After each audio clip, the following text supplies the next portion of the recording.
diš, mladelio, veselo diš, vesel penješ, koji ti dade to veselje. Dade mi go Sveti Jovan, otel blazan, i ti da si živi vesel. Jovan Vladimir bio je srpski vladar Duklje, najmoćnije srpske kneževine tog doba, oko 1000. do 1016. godine. Njegova vladavina odvijala se tokom dugotrajnog rata između Romejskog i Samuilovog carstva, a Vladimir je bio poznat kao pobožan, pravedan i miroljubiv vladar. Priznat je kao svetitelj i mučenik, a u Srpskoj pravoslavnoj crkvi se praznuje 22. maja kao sveti mučenik Jovan Vladimir knez srpski. Daniele Parlati ga naziva Vladimiri Regis Servlorum, Vladimir kralj Srba, odnosno srpski.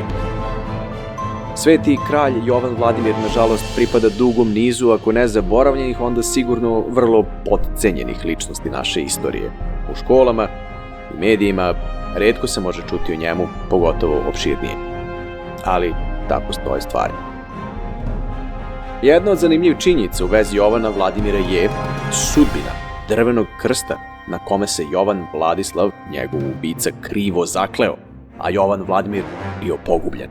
On se vekovima čuva u porodici Andrović iz Veljih Mikulića kod Bara. Svake godine na duhove krst svetog Jovana Vladimira se pred litijom iznosi na vrh planine Rumije, a na čelu litije je sam krst koga po tradiciji nosi član porodice Andrović, iza kojeg ide sveštenik, pa onda svi ostali. Gorele su kuće, padale su glave, ali krst se nije dao.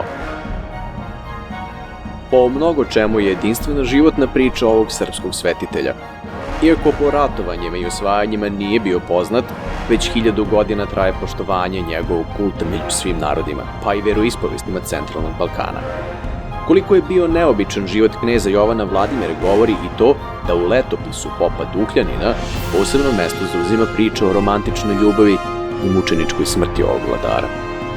Nasuprot njegovom skromnom uticaju na istorijske događaje stoji očigledna moralna vrednost njegove ličnosti i svetiteljske vrline kojima je zaslužio veliko poštovanje. Oko 1000. godine, još kao dečak, Jovan Vladimir postaje vladar Duklje, koja je obuhvatala današnju Crnu Goru i delove Hercegovine i Albanije. U neposrednom susedstvu je već godinama besneo rat između cara Samuila i Romeja. Vladimir izbegavao ovaj rat, ali mu savez sa Romejima nije bio od pomoći kada je Samuilo krenuo u osvajanje Dalmacije. Vladimir je uvidevši da ne može ništa ogromnoj carskoj sili, izbegao skupa sa vojskom i narodom na brdo Kosorog, zapadno od Skadra. Međutim, predao se i svezan je bio poslat u zatvor u Prespu u današnjoj Makedoniji.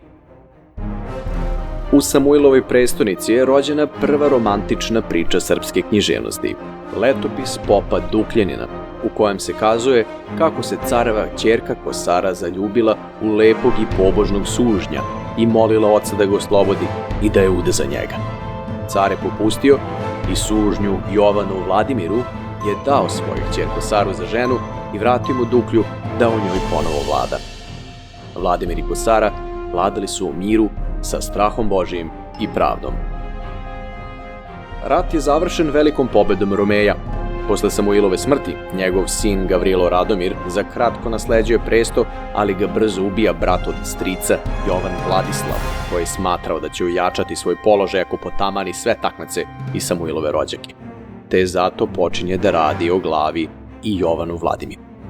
Poziva ga sebi u goste, tobože na dogovor, i šalje mu zlatni krst na kome se zakleo da mu neće učiniti nikakvo zlo.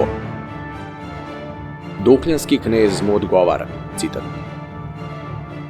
Znamo da Gospod naš Isus Hrist, koji je za nas stradao, nije na zlatnom ili srebrnom krstu raspet, nego na drvenom.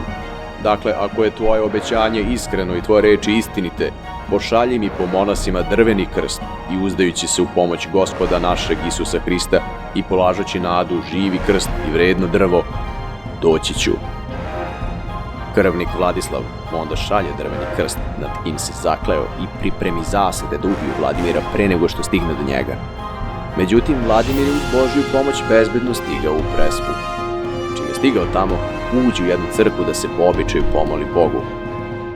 izašao iz crkve držeći u rukama onaj drveni krst, a pred samim crkvenim vratima ga oboriše vojnici krivokletnog Vladislava i odsekoše mu glavu. Jovan Vladimir je sahranjen u Prespi u istoj crkvi ispred koje je ubijen. Kosara je prenela njegove mošti u manastir Prečista Krajinska blizu njegovog dvora na jugoistoku Duklje. Od 1381. godine mošti su čuvane u manastiru Svetog Jovana Vladimira kod Elbasana, a od 1995. u pravoslavnoj sabornoj crkvi u Tirani. Ubrzo se pročulo da molitva kod njegovog groba leči od raznih slabosti i mnogi počeše dolaziti tamo da se pomole. Nedugo nakon smrti, Jovan Vladimir je priznat od crkve za svetitelja i mučenika, a njegov praznik se slavi 22. maja. Po zvaničnoj istoriografiji, on je prvi srpski svetitelj. Ali da li je baš prvi, to ostaje da se ozbiljno istraži, jer sve su češći autori koji napominju srpske svetitelje mnogo vekova pre. Sveti Jovan Vladimir se na freskama predstavlja kao kralj u svečanom vladarskom ruku, sa krunom na glavi, sa svojom odsečenom glavom u levoj i krstom u desnoj ruci. Uz svetog kneza Lazara, jedini je srpski svetitelj koji se uslikava sa dve glave, poput Jovana Krstitelja. Sveti vladika Nikolaj Ohridski i Žički posvetio mu je čuvenu pesmu Darovi svetog Jovana Vladimira. Otkud odiš, mladelio, veselo odiš, vesel penješ, koji ti dade to veselje. Dane mi do sveti Jovan, otel glasa, niti da